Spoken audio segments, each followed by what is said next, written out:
Hello, my name is Tyler Hay. This is my project on performance anxiety in sports. So, what is performance anxiety? Performance anxiety is the fear of being nervous before a game, like being nervous, choking in the last moments. It happens to everyone, middle school levels, professional level, high school, college, every level of sports. It's normal. Happens to everyone. It's not good. It's a good and bad thing if you know how to use it. Examples like before a big race, before one of your games. It's just natural to feel nervous.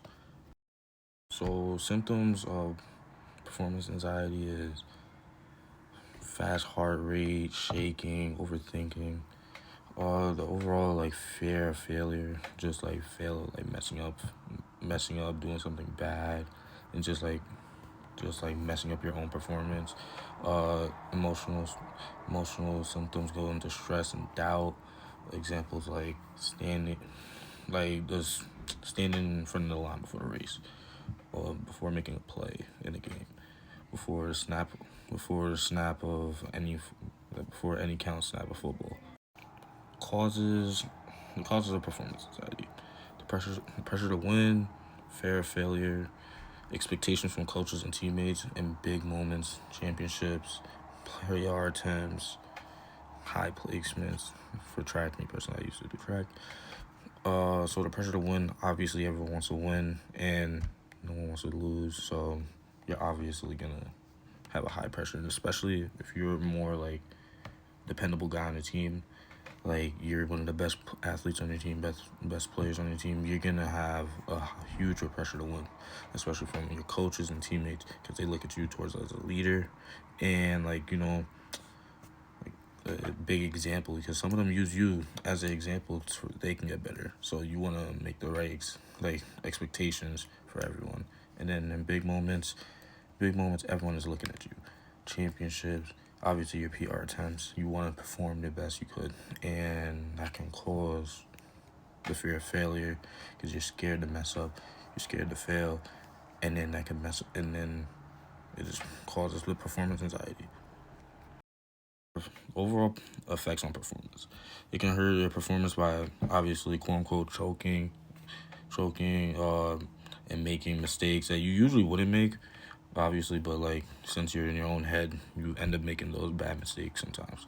Sometimes it can sometimes help with the adrenaline, because when you are nervous, your adrenaline does rush up a lot, and you could actually focus on. You're mainly focusing on that one main thing. But anxiety doesn't mean it's always a bad thing. You can turn it into a good thing. It's just overall how the individual person like handles it and like knows how to handle it in that situation. Inverted U theory is like when something could always like equal something else. So like low too little anxiety can lead to like low effort. When someone has like low like not don't think of like anything like that, they're not really probably gonna show enough effort to anything. They're not really gonna have any anxiety or little to none anxiety towards a situation, because obviously you don't have any effort towards it, because obviously you won't really care as much. Too nervous could obviously being you care a lot about it, you're overwhelmed, and being overwhelmed, it'll just really equal right towards it.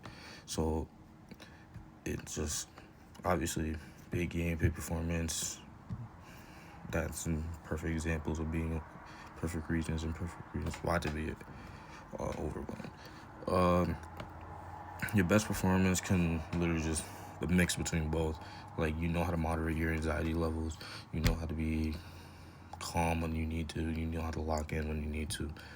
But it is not. I'm not gonna say that it's an easy thing to do, because not a lot of people could obviously just keep a moderate like their anxiety and just really like keep themselves extremely calm the whole time. Because sometimes it's normal to be nervous, like in a lot of things, and especially in those type of situations. And when you know how to like actually control it, then your best performances do come out of that. Ways you can manage your anxiety, let me just so ways you can manage it, obviously deep breathing, calm yourself before every time, just take a deep breath. You know, it doesn't always help, but it does. It could help in this situation because sometimes you're just over rushing it. You're feeling way too much, and then just taking a deep breath always help. Positive self-talk. Obviously, if you're doubting yourself, you're gonna obviously feel worse. Like the more you doubt yourself, the more you belittle yourself and like lower your self-confidence levels. You're not gonna feel confident. You're not gonna want to obviously perform your best, and you're not gonna believe yourself to perform your best. So it really just messes you up overall. And like positive self-talk, it helps a lot, and it literally pushes yourself to do better, obviously. And then pre-game routines increases physical readiness, and through warm-up exercises, just basically a lot of people have their different pre-game rituals, pre-game routines, whatever they do before they start their meet, game, whatever. Sometimes it's normal. A lot of people do it. Visualization. Obviously, you want to visualize the goal you're like trying to achieve. You're not trying to obviously visualize yourself failing. You're trying to visualize yourself doing better, and that doesn't even mean even in sports. That just means in general. Like you want to visualize where you want to be in life and where you want to be after this meet, race, game, whatever. So yeah. Oh yeah, don't mind the background. It's open, whatever. But mental imagery, visualization, basically same thing. Kind of backing up based off the last slide. Just imagining your success before it happens. Like literally visualizing, seeing you winning, you win in first place, you getting PR, basically reduces your fear, builds up the confidence that you definitely need in this situation. And then examples, obviously, as I stated, race before it happens, before you hit a PR, everything like that. Real life example, because I used to run track and I used to play football. I did most of the basketball, but it's just two, so these are my two most recent. First, obviously, before every time I did my 100-meter and long jump, I would tend to always be nervous.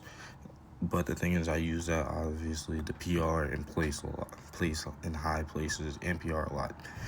Basically using the adrenaline of me being nervous and just letting it all out after the first time I jump, and then obviously visualizing myself to do even better and better every single time. So the second, before every game started, obviously even though like I love football, it's still nervous to play because at the end of the day, it is someone hitting you. So before every snap, before every game, before the game starts, extremely nervous because I was a starter on my team every single year, and I was a captain. So like if I do bad, obviously my other teammates gonna look down on me, saying why if he's doing bad then we could do bad, and that's not how the example I want to give off. So before every snap, I'll obviously be nervous, and then as soon as the first snap goes, whatever happens, and then all of it is just gone. And just mainly overall just focus on the objective and just trying to win. Lastly, it's the final slide. I know, sorry. But conclusion, so performance anxiety is completely normal. It happens to everyone. It's normal to have anxiety. It's not a bad thing. It's just, it can help. Obviously, in my situation, it helped. But there is ways that it can obviously hurt your performance too, because being in your head a lot could downplay yourself more than sometimes it can upbring yourself. But just overall, if you can literally just manage it, is literally the overall key to success in your performance. With like excluding obviously working out, putting in work in the off season, things like those. But if you can manage your anxiety, literally key to success. And yeah.